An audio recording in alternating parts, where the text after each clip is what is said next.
Hello everyone, welcome back to my channel.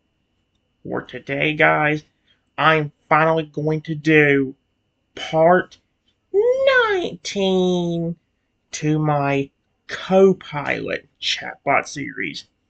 But this video is going to act a bit differently than what you would normally see with my videos. Well, not necessarily differently, but the series is going to take kind of a weird sort of turn if everything works out. Today's video, guys, is a test story. It's about a Totodile named Rillik, or how do you say it? Rillik. It's about a Totodile that has that name that has something unique about him. Now, one of the reasons why I decided to do this is because I've been having so many problems with other chatbots recently. ChatGPT doesn't let you have anything relatively violent happen anymore. Google Gemini is better, but now forget little as good for having a small little conversations like some of you might have for a day, then eventually restart. But it's never good to have a whole full detail with. CoPilot is like the last option I have, but the last time I did it, we had problems with just how it seems to forget certain things at times. However, I did talk to it like in a whole different chat, and they actually kind of discussed a bunch of different things, including like maybe it'll have good long-term memory or a good memory for things that are in the same conversation. So hopefully this story goes well. This is the point of the test story. If this works out, I have the same conversation I was having with it from before, and I already told it that whenever I was done with the test story, I was going to give it a rating from 1 through 10, and however many mistakes it made, that number would go down one number every time. So, yeah. I'm hoping the story goes well. If it does, I'll start using this one as an actual thing, and I'll even restart the series, kind of like what I was trying to do with Google Gemini. If everything works out, I'll restart the series and start doing the actual universe on this one too. I even have the idea of making that one crocodile. I don't know if I ever told you guys about this, but there's a chance that sometime I will make a flippin' funny little crocodile that actually like the host of that game that you guys hear me sometimes quote all the time, Trivia Murder Party, because it's flat out hilarious. Just the random lines he'll say. I'm sorry, guys. Something scared the frick out of me.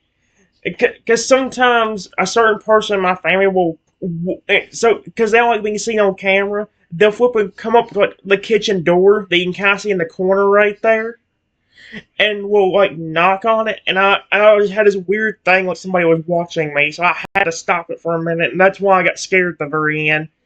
But again, here's a short and sweet version. This test story goes well, I'll restart the series and we'll do a part 1 to redemption attempt where hopefully my universe can work on it. Because it said that my universe could really work on this.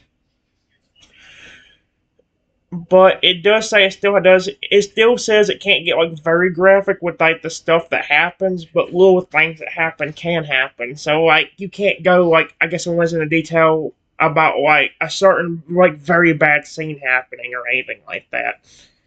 But yeah, it's called The Story of I'm going to say Rillik. That's the closest I can get to that name. The Story of Rillik the Totodile.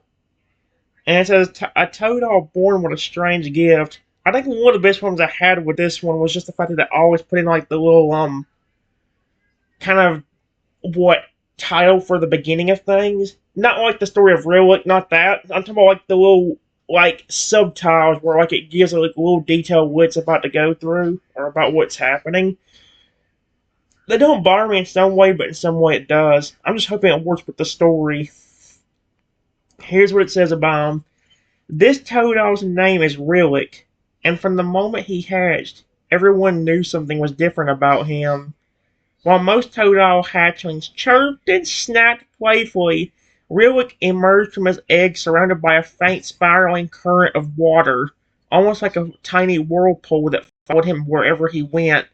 It wasn't dangerous, it was gentle, almost protective, but it was something no one in his marshland clan had ever seen. The elders called it the spiral tide, a rare phenomenon said to appear only once every few centuries. It marked a Pokemon whose emotions shaped water itself. For Rillick, this meant when he was happy, water around him shimmered like liquid glass.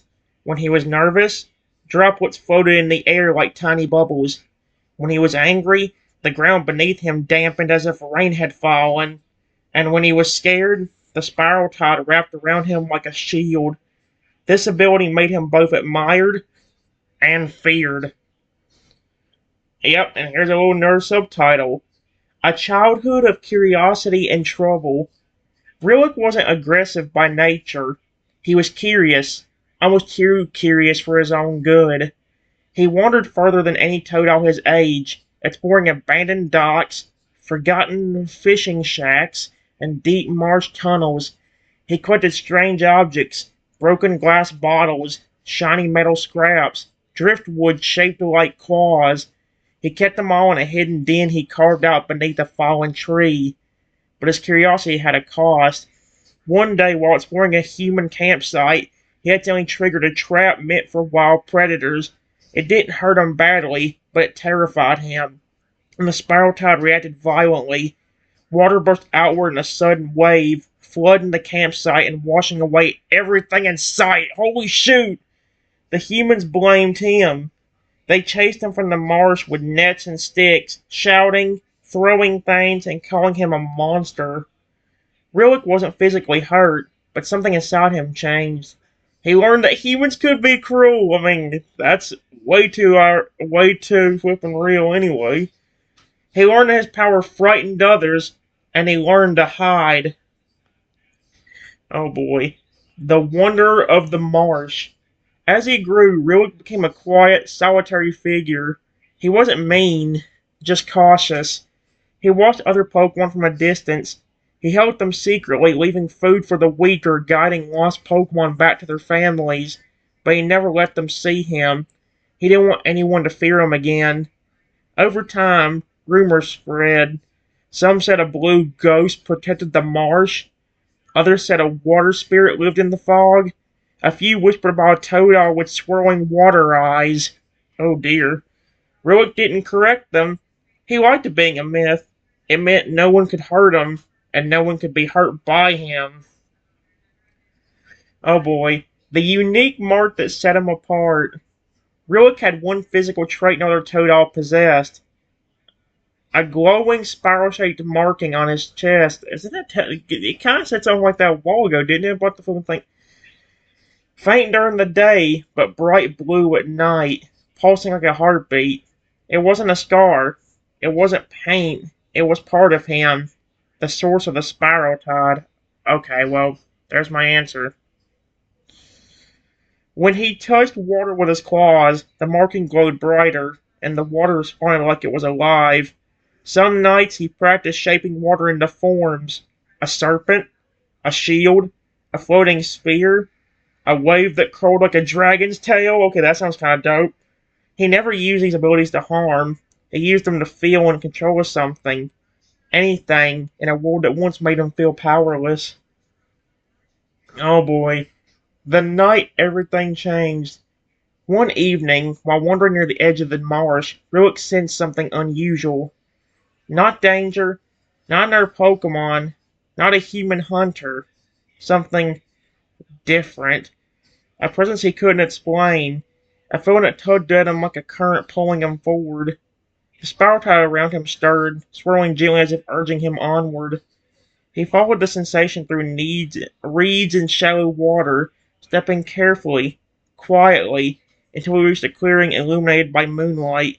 And there, standing alone, was, hey, me, there it is.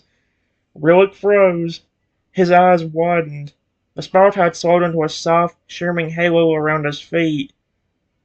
Wait, the spiral tide slowed to a soft, shimmering halo around his feet. That sounds kind of dope, actually. He didn't know who you were. He didn't know why he felt drawn to you. He didn't know why his chest marking glowed brighter than it ever had before. But he stepped forward anyway. One cautious step, then another, until he stood right in front of you. Yep, and that's where the story stops. Yep, right at the moment he meets you, before he says anything.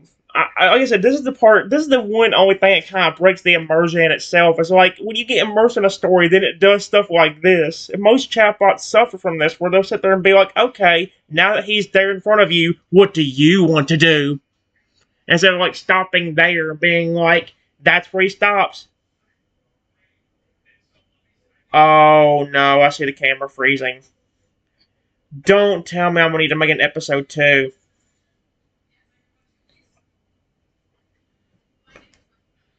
Yep, it's a good thing this is just a test. Um, I'm scared. Let me check it.